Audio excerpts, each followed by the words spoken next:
Physics মানে কি সূত্র মুখস্থ করা, গাণিতিক সমস্যায় সূত্র বসিয়ে উত্তর বের করা? এইচএসসিতে ফিজিক্স আর তোমার সূত্র মুখস্থ করার শক্তি পরীক্ষা করে না, পরীক্ষা করে তুমি বুঝে শিখেছো কিনা। আসসালামু আলাইকুম, আমি SM. Moniruzzaman. Notre Dame college group 1 হয়ে BUET electrical and electronic engineering থেকে বিএসসি ডিগ্রি নিয়ে আইবিএর এমবিএ কমপ্লিট করা হচ্ছে আমার পড়ালেখার জার্নি।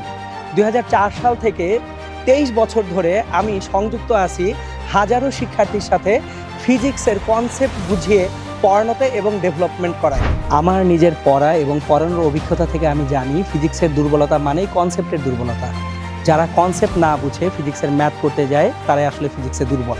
এইচএসসি ফিজিক্সের মূল সমস্যা, অধিকাংশ ক্ষেত্রে শিক্ষার্থীদের শেখানো হয় একটি সূত্র বসে কিভাবে অঙ্ক সমাধান করতে হয়, কিন্তু কেন এই সূত্রটা এখানে প্রয়োগ করা হলো সেটা অধিকাংশ ক্ষেত্রেই শেখানো হয় না।